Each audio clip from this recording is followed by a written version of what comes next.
नमस्कार मित्रों, आपका फिर से हार्दिक स्वागत है हमारे न्यू वीडियो में। इस दुनिया में कर्म को मानने वाले लोग कहते हैं भाग्य कुछ नहीं होता, और भाग्यवादी लोग कहते हैं किस्मत में जो कुछ लिखा होगा वही होकर रहेगा। यानी इंसान कर्म और भाग्य इन दो बिंदुओं की धुरी पर घूमता रहता है और एक दिन इस जग को अलविदा कहकर चला जाता है।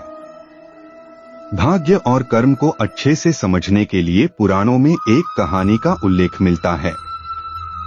एक बार देवर्षि नारद जी बैकुंठ धाम गए। वहां उन्होंने भगवान विष्णु का नमन किया। नारद जी ने श्रीहरि से कहा, प्रभु, पृथ्वी पर अब आपका प्रभाव कम हो रहा है। धर्म पर चलने वालों को कोई अच्छा फल नहीं मिल रहा, जो पाप कर रहे हैं उनका भला हो रहा है।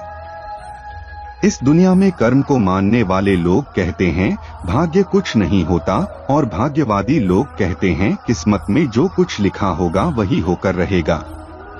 यानी इंसान कर्म और भाग्य इन दो बिंदुओं की धुरी पर घूमता रहता है और एक दिन इस जग को अलविदा कहकर चला जाता है। भाग्य और कर्म को अच्छे से समझने के लिए पुराणों में एक कहानी का उल्लेख मिलता है। एक बार देवर्षि नारद जी बैकुंठ धाम गए। वहां उन्होंने भगवान विष्णु का नमन किया। नारद जी ने श्रीहरि से कहा, प्रभु, पृथ्वी पर अब आपका प्रभाव कम हो रहा है।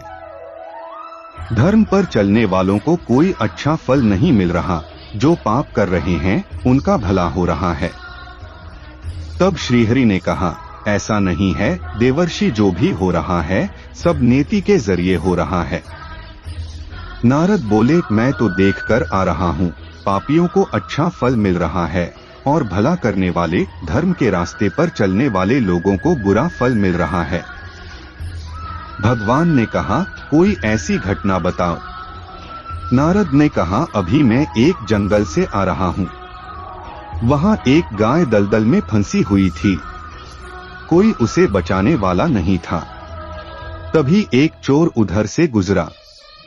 गाय को फंसा हुआ देखकर भी नहीं रुका, वह उस पर पैर रखकर दलदल लांघकर निकल गया। आगे जाकर चोर को सोने की मोहरों से भरी एक थैली मिली। थोड़ी देर बाद वहां से एक वृद्ध साधु गुजरा। उसने उस गाय को बचाने की पूरी कोशिश की। पूरे शरीर का जोर लगाकर उस गाय को बचा लिया, लेकिन मैंने देखा कि गाय को दलदल से निकालने के बाद वह साधु आगे गया तो एक गड्ढे में गिर गया। प्रभु, बताइए यह कौन सा न्याय है? नारद जी की बात सुन लेने के बाद प्रभु बोले, यह सही ही हुआ। जो चोर गाय पर पैर रखकर भाग गया था, उसकी किस्मत में तो एक खजाना था, लेकिन उसके इस पाप के कारण उसे केवल कुछ मोहरें ही मिली। वहीं उस साधु को गड्ढे में इसलिए गिरना पड़ा क्योंकि उसके भाग्य में मृत्यु लिखी थी, लेकिन गाय को बचाने के कारण उसके पुण्य बढ़ गए और उसकी मृत्यु एक छोटी सी चोट में बदल गई। इंसान के कर्म से उसका भाग्य तय होता है। इंसान को कर्म करते रहना चाहिए, क्योंकि कर्म से भाग्य बदला जा सकता है।